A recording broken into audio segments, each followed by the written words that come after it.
રાજીવ ગાંધીની જન્મજયંતિ નિમિત્તે કોંગ્રેસ કાર્યાલય ખાતે પુષ્પાંજલિ અને છોડ વિતરણ. પૂર્વ વડાપ્રધાન રાજીવ ગાંધીની જન્મજયંતિ નિમિત્તે કોંગ્રેસ કાર્યાલય ખાતે વિવિધ કાર્યક્રમોનું આયોજન કરવામાં આવ્યું હતું. કાર્યક્રમ દરમિયાન રાજીવ ગાંધીની તસવીર પર પુષ્પાંજલિ અર્પણ કરી તેમના દેશ પ્રત્યેના યોગદાનને યાદ કરવામાં આવ્યું હતું. આ પ્રસંગે ઉપસ્થિત કોંગ્રેસના આગેવાનો અને કાર્યકરોએ રાજીવ ગાંધીના જીવન અને કાર્ય અંગે પોતાના વિચારો વ્યક્ત કર્યા હતા.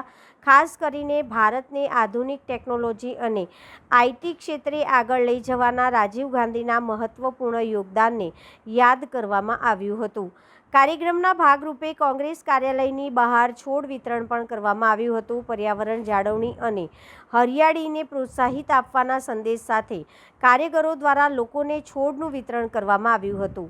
આ કાર્યક્રમમાં કોંગ્રેસ પ્રમુખ વિપક્ષના નેતા ચંદ્રકાંત શ્રીવાસ્તવ, સ્થાનિક નગરસેવકો તેમજ મોટી સંખ્યામાં કોંગ્રેસના આગેવાનો અને કાર્યકરો ઉપસ્થિત રહ્યા હતા. રાજીવ ગાંધીની જન્મજયંતિ નિમિત્તે યોજાયેલા આ કાર્યક્રમમાં તેમના વિચારો અને દેશના વિકાસમાં તેમના યોગદાનને યાદ કરવાની સાથે પર્યાવરણ સંરક્ષણનો સંદેશ પણ આપવામાં આવ્યો હતો. દેશના પૂર્વ વડાપ્રધાન સ્વર્ગીય રાજીવજી ગાંધીની આજે જન્મજયંતિ નિમિત્તે વડોદરા શહેર કોંગ્રેસ દ્વારા આજે પુષ્પાંજલિ અર્પણ કરવામાં આવે છે. એમને યાદ કરીને નમન કરીએ છીએ. વોર્ડ વાઇઝ ટ્રી પ્લાન્ટેશનના પણ કાર્યક્રમ રાખ્યા છે, સાથે સાથે છોડ વિતરણના પણ કાર્યક્રમ રાખ્યા છે. આજના દિવસે ખાસ રાજીવજી ગાંધીને માત્ર ભારત દેશ પૂરતા નહીં પરંતુ આખા દુનિયામાં લોકો યાદ કરે. એક યુવાન વડાપ્રધાન કે જેને એકવીસમી સદીનું ભારત બનાવ્યું, જેને કહેવાય કે આધુનિક ભારતના જે એમને સ્વપ્ન જોયા એના દ્રષ્ટા દૂરંદેશી એવા રાજીવજી ગાંધી, જેમને વિશ્વના અલગ અલગ દેશોમાં પણ જ્યારે જાય એટલું માન સન્માન મળે. અને એમને 21 વર્ષનો મતનો અધિકાર યુવાનોને 18 વર્ષનો કર્યો. મહિલાઓની જે 33% ભાગીદારી લાયા, આજે 50% છે. અને શ્વેત ક્રાંતિ, હરિત ક્રાંતિને આગળ લઈ જવાનું કામ, પંચાયતી રાજને મજબૂત કર્યું.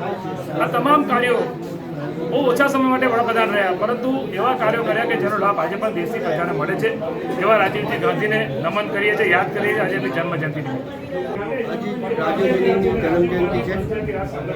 કોંગ્રેસ પાર્ટીના કાર્યક્રમમાં દર વર્ષેની જેમ એમની જન્મજયંતિની પુનઃ કરાવીએ છીએ.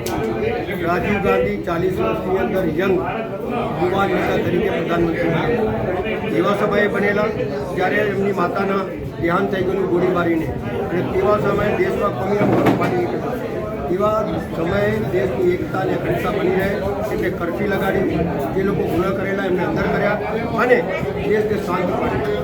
એમને જીવનના એમના જે નિર્ણયો છે, જેમ કે એમના નિર્ણયની અંદર સૌથી પહેલાં એકતા અને અખંડતાની દૂર હોય. એમને બે વખત એક વખત શ્રીલંકાની અંદર એમના પર આક્રમણ થયું અને એક વખત એમને બોમ્બ ચૂડાવી દીધો. પણ નિર્ભરતાથી જીપ લઈને પોતે નીકળતા લોકોની વચ્ચે જઈને પૂછતા હતા કે એ ગાર્ડન કપ બનાવે અને 4 દિન પહેલે.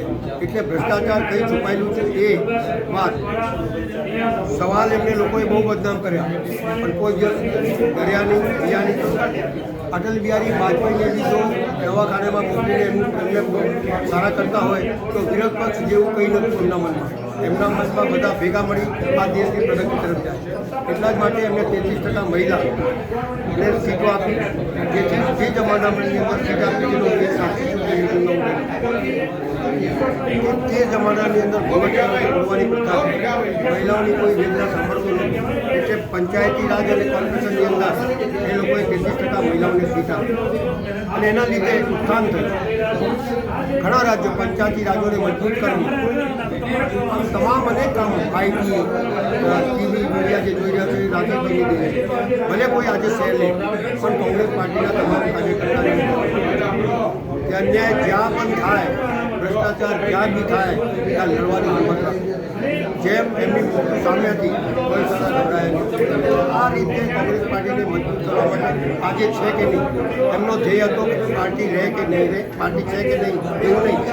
વિરોધ પક્ષ સાથે છે અને સત્તાધારી બી પક્ષ છે, પણ બધા ભેગા મળીને દેશને મજબૂત કરવું એ એમની વિચારધારા હતી. અને એ વિચારધારાથી આજે દેશ જો મજબૂત દેખાય છે એ એમની દેશ છે. અને એટલા જ માટે એમના બનાવેલા રસ્તા ઉપર આપણે ચાલીએ અને દેશને